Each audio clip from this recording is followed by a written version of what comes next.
जय गुरु जी। शुक्राना गुरु जी। सारी संगत को जय गुरु जी। संगत जी, जब आपकी बातें पूरी नहीं होती तो क्या आप भी अक्सर गुरु जी से गुस्सा हो जाते हैं, नाराज़ हो जाते हैं?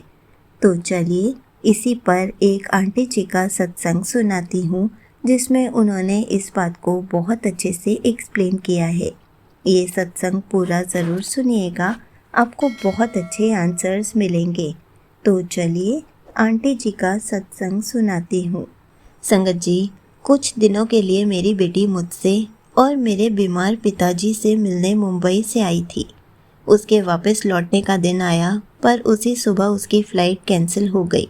मुझे दोबारा टिकट बुक करनी पड़ी, जिसका पेमेंट उसके पिताजी ने किया। नई फ़्लाइट भी 4 घंटे लेट हो गई। संगत जी, मैं सच में बहुत दुखी हो गई, गुस्सा आया, बहुत रोई, क्योंकि ऐसा अक्सर मेरी बेटी के साथ होता है। फ़्लाइट कैंसिल, डिले, प्रॉब्लम, और एक माँ होने के नाते हर बार मेरा दिल टूट जाता है। मैंने गुरुजी से मन ही मन कहा, गुरुजी, मैं आज आपका चाय प्रसाद भी नहीं लूँगी जब तक मेरी बेटी प्लेन में नहीं बैठ जाती। मैं मना भी नहीं करती, फिर भी उस दिन मैंने भावनाओं में आकर ये कह दिया, और फिर मैं लगातार मंत्र जाप करती रही। ओम नमः शिवाय, शिवजी सदा सहाय। ओम नमः शिवाय, गुरुजी सदा सहाय। दिल में बहुत गुस्सा भी था, मैं दुखी भी थी। मैंने गुरुजी से शिकायत भी की, गुरुजी क्यों मेरे और मेरी बच्ची के साथ ही हर बार ऐसा होता है? मैं आपका सत्संग भी नहीं सुनूंगी। पर गुरुजी तो हमारे माँ बाप हैं, वो हमारी हर बात सुनते हैं, चाहे प्यार हो या गुस्सा। और फिर संगत जी, मेरी बेटी सुरक्षित मुंबई लैंड हो गई। जैसे ही उसने बताया कि वो अपने पिताजी तक पहुंच गई है, मेरा दिल हल्का हो गया, और उसी वक्त मुझे महसूस हुआ, गुस्से में मैंने बहुत कुछ कह दिया, पर गुरुजी ने फिर भी अपनी कृपा नहीं रोकी। अब मैं गुरुजी से शुक्राना करती हूँ कि आपने मेरी बच्ची को सुरक्षित पहुँचा दिया। मैं भले गुस्सा हो गई, पर आप तो हमेशा मेरे साथ खड़े रहे। गुरुजी, मेरी अरदासें अभी पूरी नहीं कर रहे हैं, शायद इसलिए क्योंकि वो सही समय का इंतज़ार कर रहे हैं, पर मेरी बेटी को सुरक्षित पहुंचाकर गुरुजी ने प्रूफ कर दिया कि गुरुजी समय आने पर सब कुछ कर देते हैं। इसलिए मैं अपने दिल से गुरुजी का शुक्राना करती हूँ। यहीं पर आंटी जी का सत्संग समाप्त होता है। संगत जी, ऐसे ही हम भी गुरुजी से नाराज़ हो जाते हैं, गुस्सा हो जाते हैं, लेकिन हम ये भूल जाते हैं कि हम गुरुजी से चाहे गुस्से में बात करें या प्रेम से, वो तब भी हमारी बात सुनते हैं और हमारी अरदासों को वही पूरा करते हैं।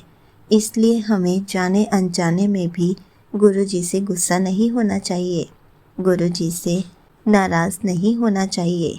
संगत जी, कभी कभी देरी, रुकावट, कैंसिलेशन भी सुरक्षा का ही रूप होती है, लेकिन हम उस चीज़ में गुस्सा हो जाते हैं, गुरुजी से नाराज़ हो जाते हैं।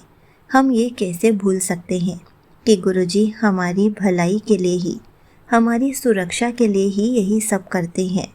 हमारा काम है गुरुजी पर विश्वास बनाए रखना, उनका शुक्राना करते रहना, उनका सिमरन करना, क्योंकि जब हमारे ऊपर कोई मुसीबत आती है, हम गुस्सा होते हैं, नाराज़ होते हैं, तब भी तो गुरुजी का ही मंत्र जाप कर रहे होते हैं, उनसे ही अरदास कर रहे होते हैं, उन्हीं से ही रिक्वेस्ट करते हैं कि सब कुछ ठीक कर दीजिए।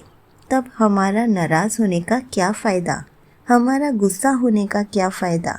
जब सब कुछ गुरुजी के ऊपर ही छोड़ना है, तो हमारी नाराज़गी का कोई फ़ायदा भी नहीं है।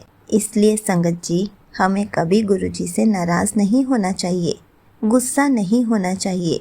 जो भी हो रहा है उनकी मर्ज़ी से हो रहा है, हमारी भलाई के लिए हो रहा है, हमारी सुरक्षा के लिए हो रहा है।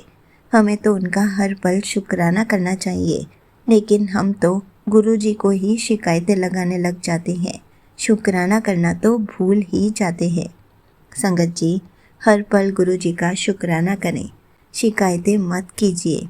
गुरुजी जो भी कर रहे हैं हमारी भलाई के लिए ही कर रहे हैं, हमारे लिए ही कर रहे हैं। हमें समझ बाद में आता है लेकिन तब तक तो हम उनसे गुस्सा हो चुके होते हैं, उनको इतना कुछ सुना चुके होते हैं और ये भूल जाते हैं कि हम तब भी उनका ही सिमरन कर रहे हैं, उनका ही मंत्र जाप कर रहे हैं, उन्हीं से अरदास कर रहे हैं। इसलिए हमारे गुस्सा और नाराज़ होने का कोई मतलब ही नहीं बनता और हमें इस बात को जल्द से जल्द समझ जाना चाहिए। गुरुजी की रज़ा में राज़ी रहना शुरू कर दीजिए। उसके बाद आपकी सारी प्रॉब्लम सॉल्व हो जाएंगी। आपको ये सब समझ में आ जाएगा कि अगर कभी किसी काम में रुकावट आती है, कभी कोई चीज़ कैंसिल होती है, तो वो हमारी सुरक्षा के लिए हो रही है। कभी कोई काम देरी से हो रहा है, तो वो भी हमारी भलाई के लिए ही हो रहा है। जय गुरुजी। शुक्राना गुरुजी।